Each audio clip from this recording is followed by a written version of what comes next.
Listen to me. That boy Jay Reed, he finna turn the city up.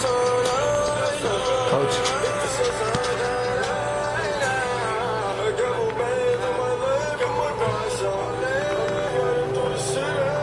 This is the opening day. You already know.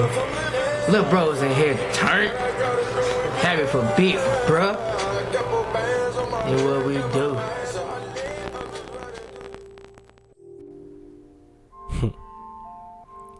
Despite having sold it almost 2 years ago, one of the questions that I still get is, what happened to your store? So, let me tell you. But it's a story told in 3 parts. Part 1, how it started. If I'm going to tell you the story, I might as well start from the beginning. As I was wrapping up my senior year of college, I was working at a sneaker store in Durham. I mean, I loved this sneaker store. Over the 2 years I worked there, the owner became both a mentor and a friend. We trusted each other. He would leave me at the store while he was on vacation, let me take thousands of dollars worth of merchandise to events while I represented the store. But I was still in school and trying to figure out what was coming next. One of my final classes was an introduction to technical writing class that helped seniors prepare to construct professional documents. The final project was to construct a plan for an organization that dealt with social good for the community. That's where I got this. A store that was like the one I worked at, but used the profits to fund mentoring efforts for young men and incorporated some of my favorite things. Sneakers, art, and support for the brands for my friends. I mean, I only did it for the grade. But somehow, well, I won't explain it. Let's look at this interview from 2015, right after I opened the store. This whole project was just kind of like, it was really just an experience. It came out of me writing a business plan for my introduction to technical writing class. And I'm a partner on the marketing firm. So downstairs we have an event space, and we were building a bar down there, building a DJ booth. And I was talking, the owner was down there when we were working. And we were just talking and just kicking it. He said, I got this retail space upstairs, I don't know what to do with it. I said, well, give it to me. So I had the business plan ready. He said, send me the business plan. I said, all right. Pulled out my phone and sent it to him right there. He looked it over and said he really liked the idea. And that was it. 3 months out, I put it out there that I was going to open up on July 4th. This is a homage beat. Makes me laugh just watching it. I was articulate, wasn't I? But July 4th, this was going to be my home. I had chosen Independence Day for obvious reasons. But I needed money. So, I worked at this overnight camp. 2 weeks, $2,000. As soon as I got paid, me and my boy Kibari, we jumped in the car and drove to the one place that I knew that I would be able to find great shoes for a great price. And we also had some connections up there. We headed up to Richmond, Virginia, and met up with my boy Monty. Shout out to Sneaker Matt. Those guys have always been supportive of me. Monty took us around Richmond, took us to a bunch of different stores, introduced us to some owners, got us some great advice, but also we got to shop. I had to get some inventory for the store.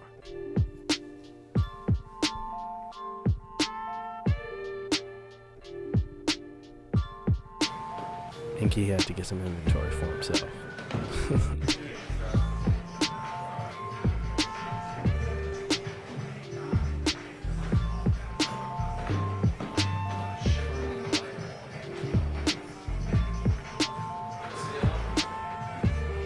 So we're headed back home.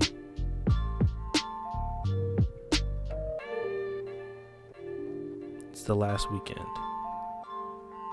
So I've got to turn this and get ready for this.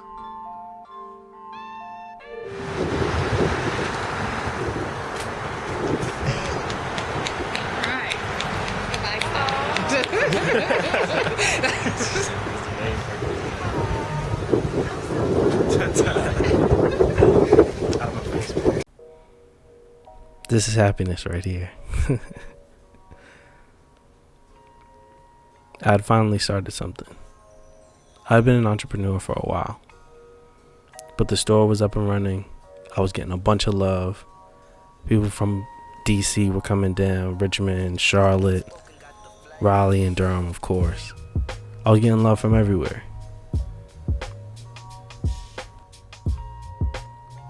And shout out to Alex. He was fresh out of school, hardworking, good character. Just wanted to find his place in life, just like I was. So we ran Kulture like it was a trap. 3 days a week, Friday, Saturday, Sunday. We could work our regular jobs, make some money on the side. It was a beautiful thing, or so we thought. Part 2, how it ended for me. After I left, my relationship began to become strained. We didn't talk as much. He didn't like to share with me what was going on with the business. But he did tell me that he was trying to get out and that he was interested in selling to me. He was going to go back to Atlanta, go back to corporate America. So I took the bait. In August, just a month after opening Kulture, I bought all the inventory from. He said that he would pay off all the rest of his consignments and he would leave town with everyone happy. Unfortunately, that wasn't the case. As soon as the transition happened, I received a barrage of emails and DMs saying that I owed them money. This money began to add up, and add up quickly, totaling over $15,000.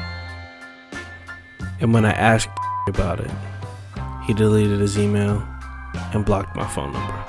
Once I did finally get a hold of him, he said, "Justin, this is not personal." That's where people get business and personal confused. So there I was, by myself. And when there's this much money on the table, people only have two options. Put it in the law's hands or take it into their own. And that's what some people did.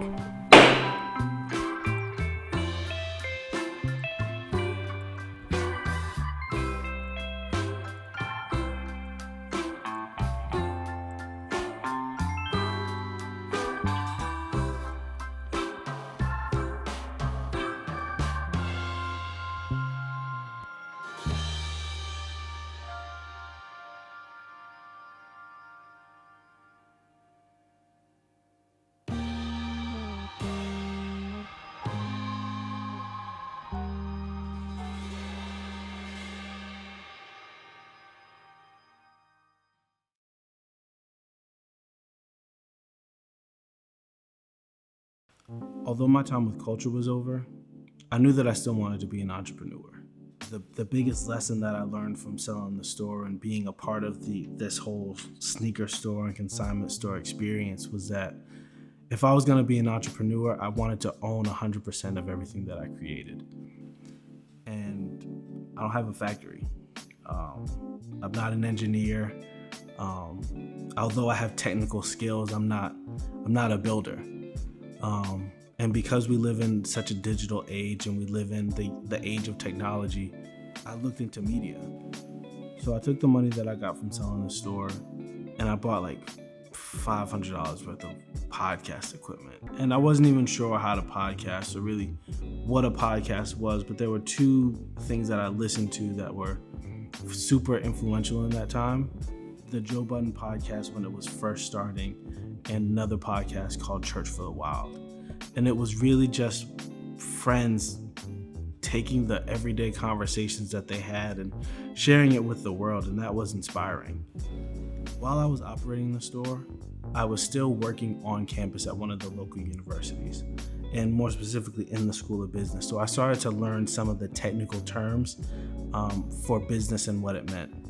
And one of the most influential ones was vertical and horizontal integration, and understanding that a consignment shop really only sits at one part of the vertical integration chain.